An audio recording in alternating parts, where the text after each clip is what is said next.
जय शिवराय सर्वांना। मी प्रशांत गातकर, मायभूमी कोकण या यूट्यूब चॅनलमध्ये आपलं सर्वांचं सहर्ष स्वागत आहे। आज मी आलो आहे खोपोलीत गगनगिरी महाराजांच्या मठात आलो आहे। सकाळी 8 वाजता आम्ही घाटकोपरवरून निघालो आहे। एक डायरेक्ट खोपोली ट्रेन पकडलेली, CSTवरून सुटते घाटकोपरला, ती 8 वाजता येते आणि खोपोलीत काहीतरी जवळजवळ 10 वाजेपर्यंत पोचते। मी 10:30 वाजेपर्यंत मठात आलो आहे आणि आता मठात जाऊन महाराजांचं दर्शन घेणार आहे। पुढे वरती जाऊन एक गुहा आहे, गुहा पण बघायचे।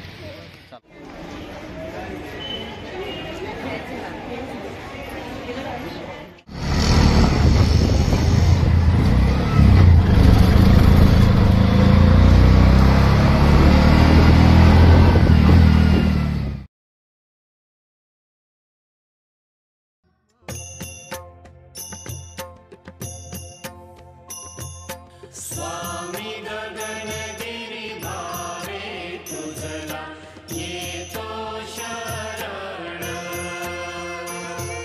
स्वामी गगनगिरी भावे तुझला येतो शरण। आणि या मंदिराची शोभा वाढवते ती ही नदी। दोन्ही बाजूने मंदिर आणि मधून नदी वाहते। एक सुंदर असं दृश्य आहे, हे पाहण्यायोग्य आहे।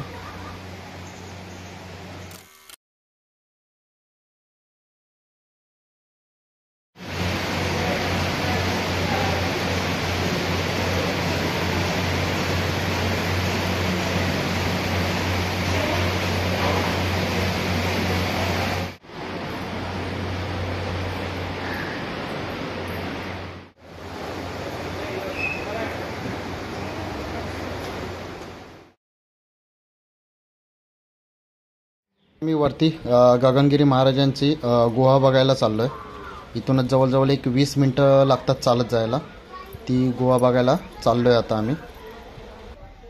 तुम्ही या मंदिरात येण्यासाठी ट्रेननी सुद्धा येऊ शकता। खोपोली रेल्वे स्टेशन आहे, तिथे उतरून ऑटोने पर पर्सन 15 रुपये घेतात आणि स्वतः रिक्षा केली तर 50 रुपये घेतात। बाय रोडसुद्धा येऊ शकता, मुंबई पुणे एक्सप्रेस हायवेने। स्वामी गगनगिरी महाराज हे भारतातील एक आधुनिक योगी संत होते। देशभरातील साधू संतांमध्ये महाराज विख्यात होते। गगनगिरी महाराज हे दत्त अवतारी संत मानले जातात। गगनगिरी महाराज यांच्याबद्दल खूप मोठी माहिती आहे। ती संपूर्ण माहिती तुम्हाला गुगलवर किंवा महाराजांची पुस्तकं बाजारात मार्केटमध्ये उपलब्ध आहे, ती तुम्ही वाचू शकता।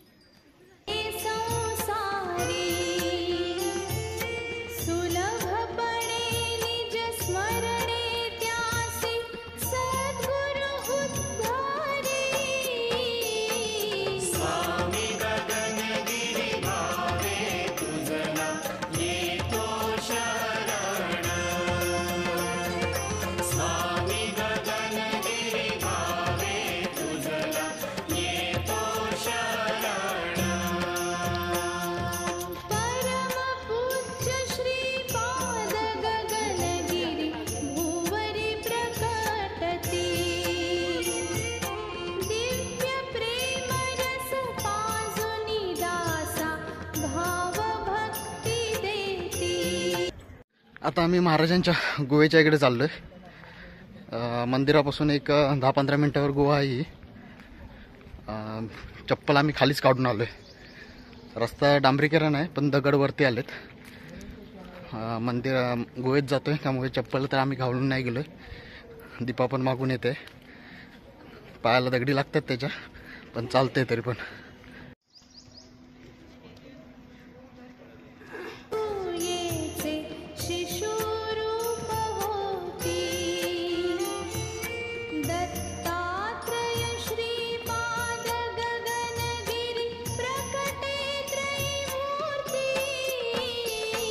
स्वामी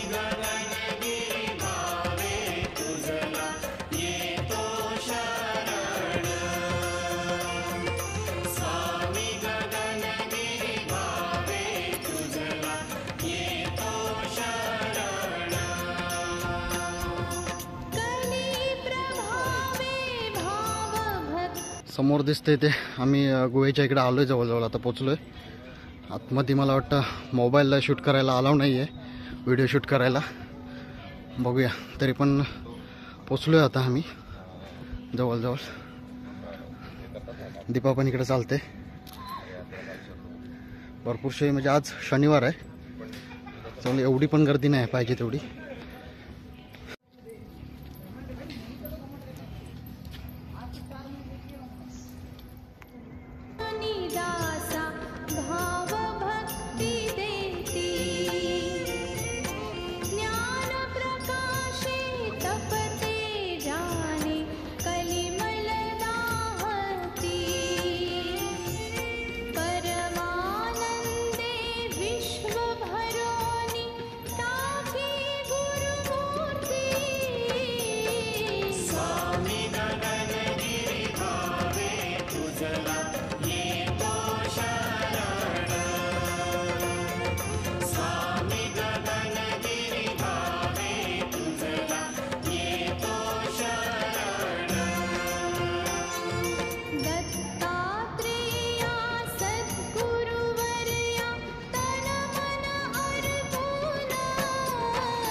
आम्ही महाराजांचं गोव्यातलं दर्शन घेऊन आलोय. आता परत रस्ता उतरायला सुरुवात केलेली आहे. चढायला जरा जास्त आहे, एक 10-20 मिनटं लागतात. उतरायला काय एवढं म्हणजे उतारच आहे पूर्ण, त्यामुळं काय एवढं वाटणार नाही. पण ऊन असेल तर त्रास होतो, ज्याला उन्हाच्या सवय नाही आहे त्याला. पण महाराजांचं दर्शन घेऊन, गोव्यातलं दर्शन घेऊन आल्यानंतर एवढं काय वाटत नाही, एकदम प्रसन्न वातावरण वाटतं.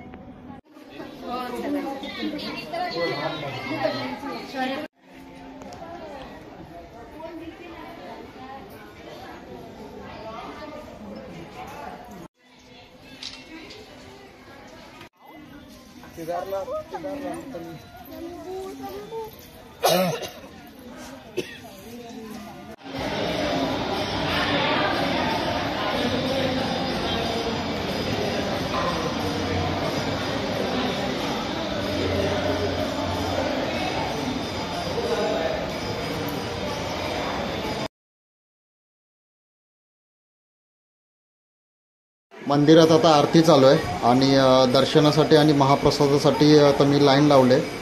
पुढे व्हिडिओ शूट करायला बंदी आहे, त्यामुळे पुढचे तुम्हाला व्हिडिओ शूट आणि महाप्रसादचा व्हिडिओ शूट तुम्हाला नाही बघायला भेटणार. आणि हे मंदिराचं समोरचं दृश्य पाहून पूर्ण मन प्रसन्नत होतं, प्रफुल्लित होतं. आता जवळजवळ पूर्ण दर्शन झाले. महाप्रसादाची वेळ होती, 1 वाजता महाप्रसाद होतो. आरती झाली म्हणजे 12 वाजता आरती चालू होते. त्याच्यानंतर कुपन घेऊन 20 रुपयाचं कुपन असतं, महाप्रसाद भेटतं. आरती झाल्याच्यानंतर महाप्रसाद घ्यायला तो तिथे लाईन लावायला लागते. आणि तिथे एक चांगलं आहे की पाहिजे तेवढंच प्रसाद घ्यायचा, टाकायचं नाही. आणि महाप्रसाद झाल्याच्यानंतर आपलं ताट आपण स्वतः धुवायचं. चेक करण्यासाठी 2 तिथे महिला बसवलेल्या आहेत. जर साफ नसेल तर पुन्हा चेक करायला लावतात.